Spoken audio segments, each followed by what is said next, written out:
born on February 22, 1732, in Westmoreland County, Virginia. George Washington was first president of the United States. George Washington, the father of his country, a Virginia gentleman, a great soldier. He came from a prosperous family of farmers and was homeschooled until the age of 16. At 17, he began his career as a professional surveyor, quickly becoming the surveyor of Culpeper County, Virginia. In 1752, Washington joined the colonial militia, marking the beginning of his military career. He gained a reputation for his bravery during the French and Indian War, also known in Europe as the 7 Years' War. After the war, Washington returned to Mount Vernon, a plantation he inherited, and married Martha Custis, a wealthy widow, in 1759. This marriage made him one of the wealthiest men in Virginia. Washington's political career began in the Virginia House of Burgesses, where he opposed British taxes. By 1774, he was a leading figure in Virginia supporting the colonial cause, and was sent to both the First and Second Continental Congress. In June 1775, Washington was appointed commander of all colonial forces in the American War of Independence. He formed the Continental Army and strategized their movements and supplies. Despite initial setbacks, the tide turned with the American victory at Saratoga in 1777, persuading France to join the war on the American side. With French assistance, Washington led his troops to victory, culminating in the British surrender at Yorktown on October 19, 1781. After the war, Washington retired to Mount Vernon, but his country needed him again.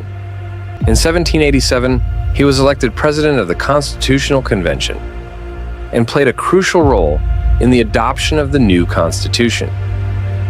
In 1789, Washington was unanimously elected the first president of the United States. Leading the young nation, he faced numerous challenges, including establishing a new government and dealing with the emergence of political parties. Washington was re-elected in 1792 and maintained American neutrality during the war between Britain and France. In 1797, he finally retired from public life, setting a precedent for future presidents. George Washington died on December 14, 1799, at Mount Vernon. In his will, he freed his slaves, cementing his legacy as a unifying figure even in death. George Washington's leadership, both in war and in peace, established the foundations of the United States. He remains a symbol of perseverance, sacrifice, and the American spirit. It's a chilly March evening in 1770, Boston. Tensions are high. The streets are filled with the echoing footsteps of angry colonists and the sharp clink of British soldiers' boots. Suddenly, chaos erupts. Shots are fired, and the snow is stained with blood. This is the infamous Boston Massacre. Amid the turmoil, one man steps forward to defend the accused British soldiers. That man is John Adams. John Adams, the man who would become the second president of the United States, risked his reputation and career to ensure that justice was served, even if it meant defending the enemy. Why would he do such a thing? Let's rewind a bit to understand the man behind this bold move. Born on October 30th, 1735, in Braintree, Massachusetts, young John was a curious and determined boy. He loved to read and was particularly fascinated by the works of classical authors. His father, a farmer and shoemaker, instilled in him the values of hard work and education. By the time John entered Harvard College at just 16 years old, his path to greatness was already being paved. But life wasn't always smooth sailing for Adams. After graduating, he faced a tough choice: become a minister, like many expected, or follow his passion for law. He chose the latter, setting the stage for his lifelong dedication to justice and the rule of law. Fast forward to the Boston Massacre trial. Adams knew that defending the British soldiers was the right thing to do, despite the personal and professional risks. He famously argued, "Facts are stubborn things, and whatever may be our wishes, our inclinations, or the dictates of our passion, they cannot alter the state of facts and evidence." His brilliant defense resulted in most of the soldiers being acquitted, and it cemented Adams' reputation as a principled and fearless lawyer. As the American colonies moved closer to war with Britain, Adams' leadership and vision became crucial. He was a key player in the Continental Congress, advocating for independence and helping to draft the Declaration of Independence. But did you know he wasn't the one who wrote it? That credit goes to Thomas Jefferson, but Adams' influence and support were instrumental. And then there was his partnership with his wife, Abigail. Abigail Adams was not just his spouse, but his confidant and advisor. Their letters to each other, filled with wit and wisdom, give us a window into the personal sacrifices and emotional strength required during those turbulent times. After the Revolution, Adams served as the first vice president under George Washington, but the journey didn't stop there. In 1797, he became the second president of the United States. His presidency was marked by challenges, including conflicts with France and political strife at home. Yet Adams' commitment to peace and diplomacy left a lasting impact, particularly his efforts to avoid war with France through the XYZ affair. In his later years, Adams saw the fruits of his labor as the young nation grew.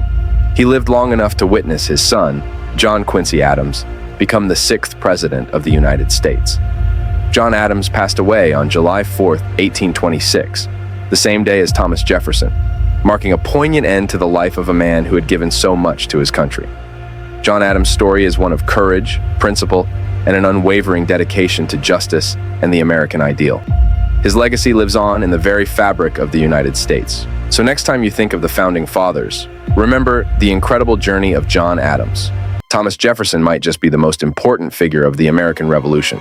He was the brilliant mind behind the Declaration of Independence, the nation's first diplomat abroad, the first Secretary of State, the second Vice President, and the third President of the United States. But who was this man, and how did he shape the future of a young nation? Born on April 13, 1743, Thomas Jefferson entered the world on his father's prosperous Virginia plantation. His early years were marked by an outstanding education that began at the College of William and Mary in Virginia, and later, he studied law under George Wythe. From 1767 to 1775, Jefferson practiced law in Virginia. During this time, he met and married Martha Skelton, a 23-year-old widow. Together, they had 6 children. However, Jefferson's personal life was complex and controversial. He had a 3.5-decade-long relationship with his wife's half-sister, Sally Hemings, who was also his slave. Jefferson fathered several children with Hemings, and in a rare act of manumission, he freed their children upon his death. In 1774, Jefferson's pen drafted an extraordinarily important document, the Summary View of the Rights of British America, which justified the Americans' right to self-governance. As a delegate to the Second Continental Congress, Jefferson was selected to write the first draft of the Declaration of Independence, finishing it in June 1776. At just 33 years old, his eloquent words laid the foundation for a new nation. During the Revolutionary War, Jefferson returned to Virginia and served in the Virginia House of Burgesses. He was elected governor and, while serving in the state legislature, wrote the Virginia Statute for Religious Freedom. This statute later became the basis for the First Amendment of the U.S. Constitution. Jefferson's influence extended beyond American soil. He succeeded Benjamin Franklin as minister to France before becoming President George Washington's Secretary of State in 1789. However, political and ideological conflicts with Alexander Hamilton led to his resignation in 1793. In 1800, Jefferson became the third president of the United States after a fiercely contested election against Aaron Burr. This election marked the first peaceful transfer of power between opposing parties in Western history. During his presidency, Jefferson achieved significant milestones. He cut the nation's debt in half, protected U.S. interests abroad by sending the Navy to deal with the Barbary pirates, and doubled the size of the United States with the Louisiana Purchase in 1803. He also commissioned the famous Lewis and Clark expedition to explore this vast new territory. After his presidency, Jefferson focused on education. He founded the University of Virginia, designing its campus and serving as its first rector. This institution became the first secular university in the United States.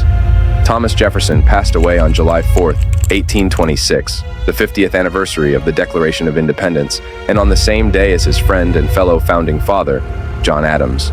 Jefferson wished to be remembered for 3 things: authoring the Declaration of Independence, writing the Virginia Statute for Religious Freedom, and founding the University of Virginia. His legacy endures through his profound contributions to the foundation of the United States, his visionary ideas on liberty, and his relentless pursuit of knowledge and education. Thomas Jefferson, a man of complexity and brilliance, remains an integral part of American history. It's a balmy summer day in 1787, and the air is thick with anticipation in Philadelphia. The future of a new nation hangs in the balance. Amid the heated debates and clashing ideas, one man steps forward with a vision that will change the course of history. That man is James Madison, and his idea, the Virginia Plan, the blueprint for the Constitution of the United States. James Madison, who would become America's fourth president, was born on March 16, 1751, at the Belle Grove Plantation in Virginia. But his journey to greatness began long before his presidency.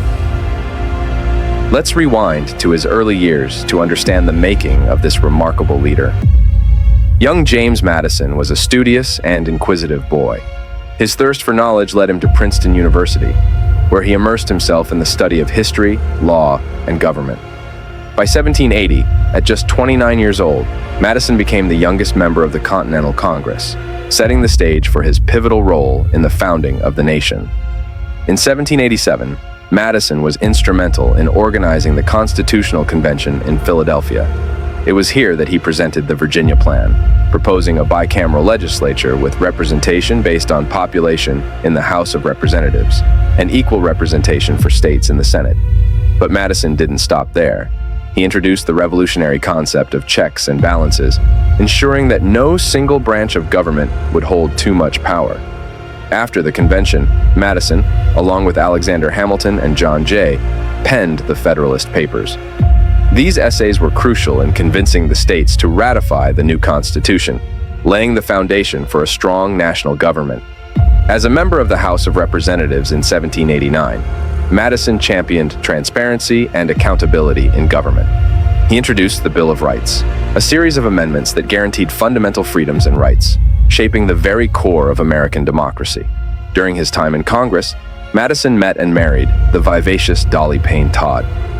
Dolly was not only a beloved socialite, but also Madison's partner in navigating the political landscape.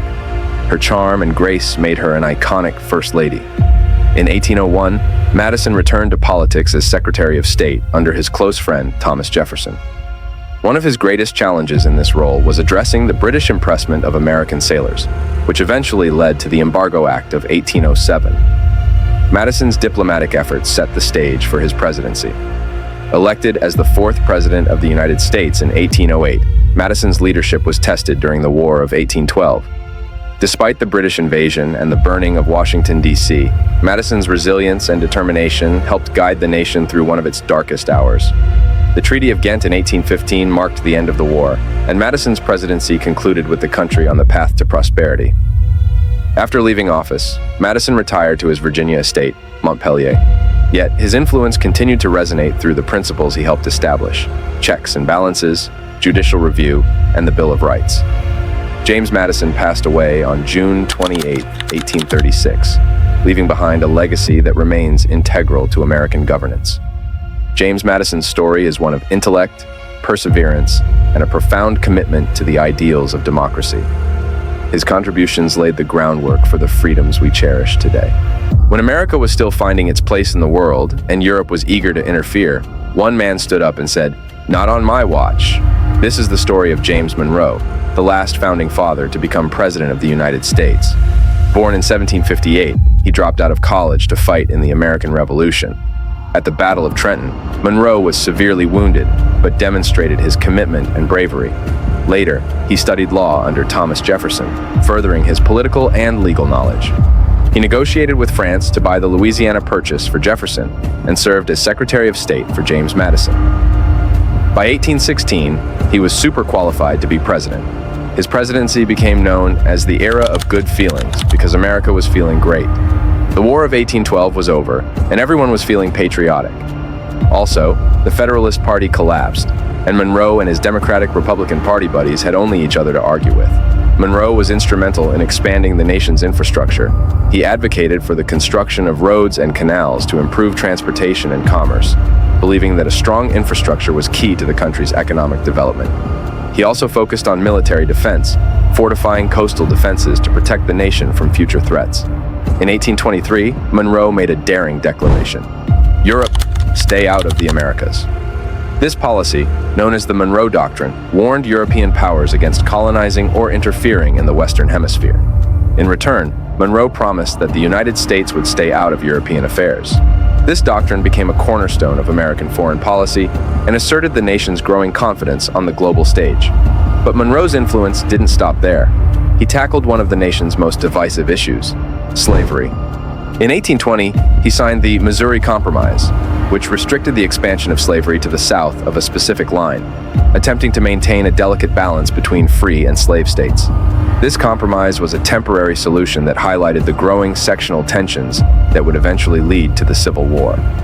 And did you know that Monroe also played a role in the early movement to address the status of free African Americans? He supported the colonization of Liberia, a country in West Africa established for freed slaves.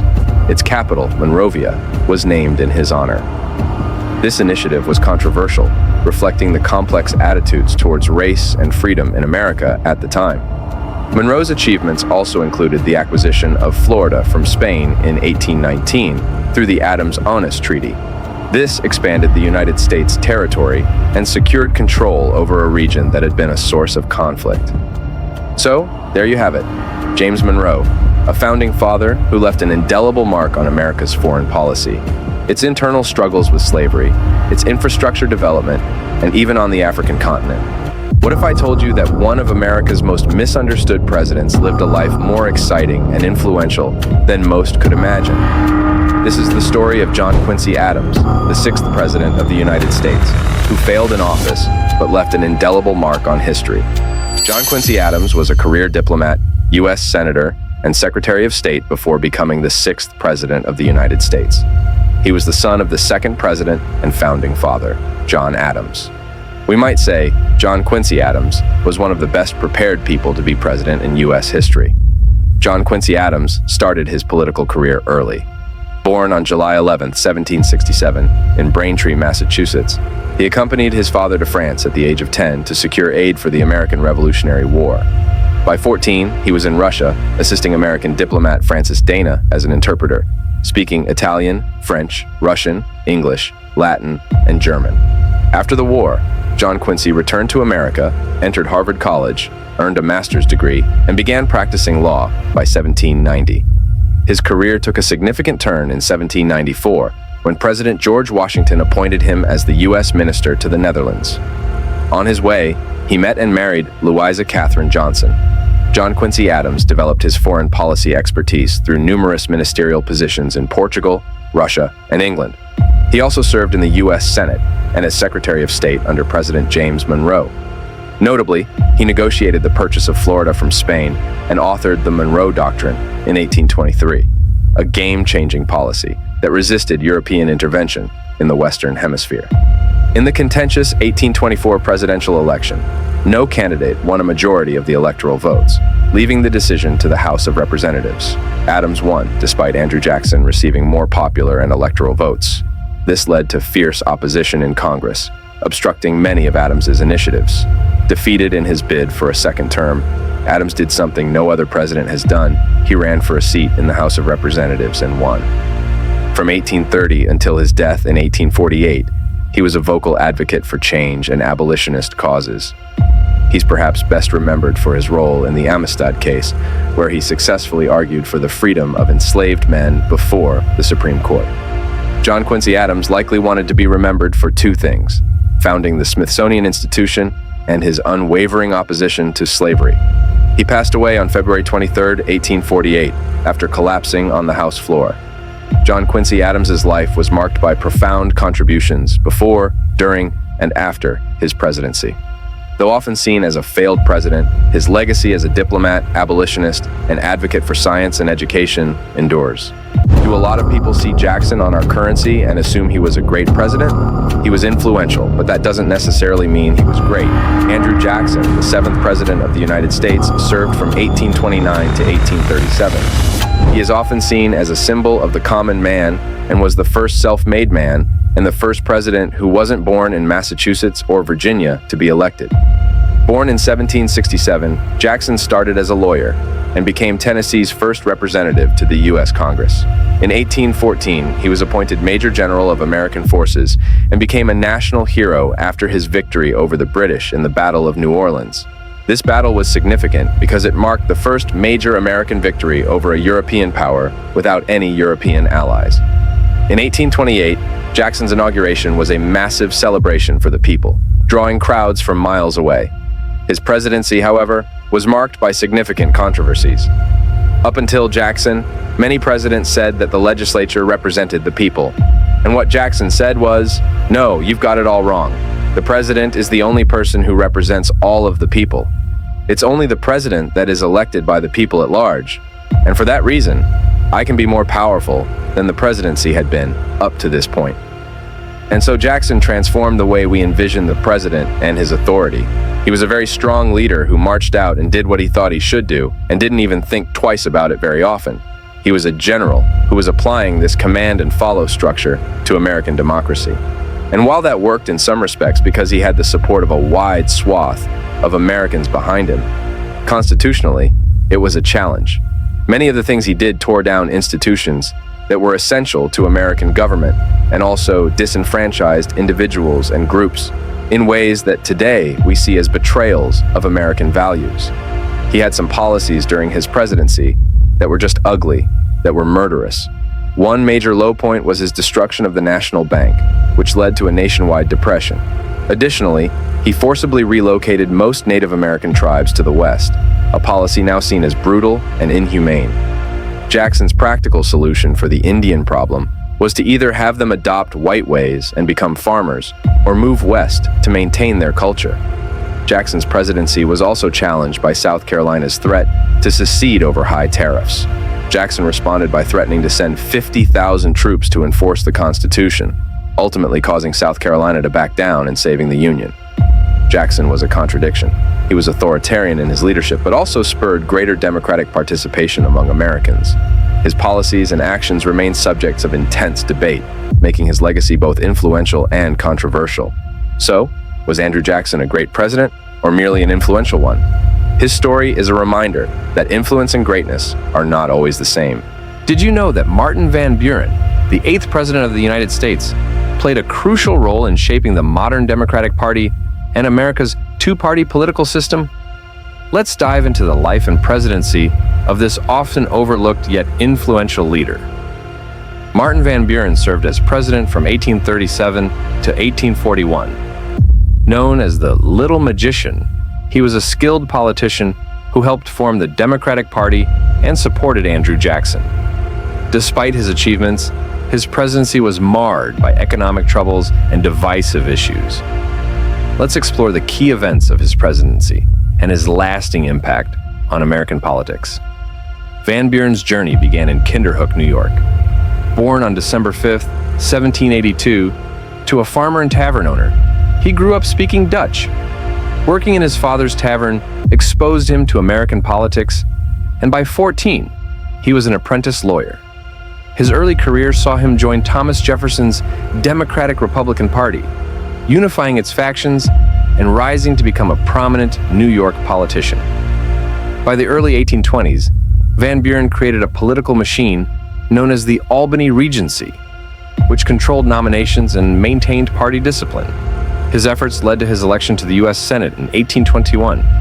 In Washington, he continued his advocacy for states' rights and played a pivotal role in forming the Democratic Party to oppose John Quincy Adams. Van Buren's support for Andrew Jackson paid off as he became Jackson's Secretary of State and later Vice President. His loyalty and political acumen earned Jackson's trust, even amid internal conflicts like the Petticoat Affair. Van Buren's influence helped Jackson secure re-election in 1832, paving the way for Van Buren's own presidential campaign. In the 1836 election, Van Buren faced multiple Whig candidates, but emerged victorious with 170 electoral votes.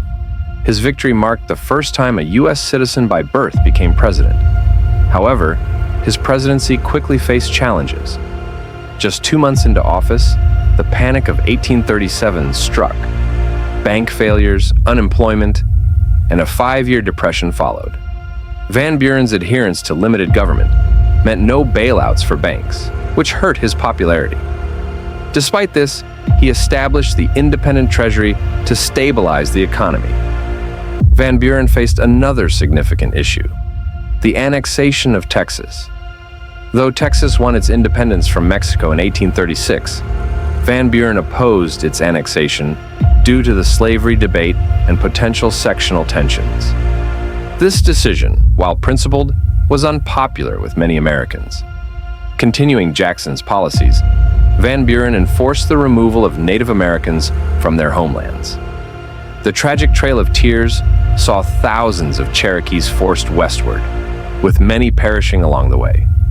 This and the costly Second Seminole War further damaged his reputation. In the 1840 election, Van Buren lost to William Henry Harrison in a landslide. Yet, his political influence endured. He opposed Texas's annexation, ran as a Free Soil Party candidate in 1848, and remained active in politics until his retirement. Van Buren's legacy includes his critical role in developing the two-party system and his complex presidency during turbulent times. Martin Van Buren's impact on American politics is undeniable, even if his presidency faced significant challenges. His story reminds us of the intricate balance between political strategy and leadership. Who's the president who delivered the longest inaugural speech in history and served the shortest time in office? William Henry Harrison. Correct. Harrison may not be first to the hearts of his countrymen, but he's a favorite in presidential trivia contests. William Henry Harrison is a name synonymous with two extremes.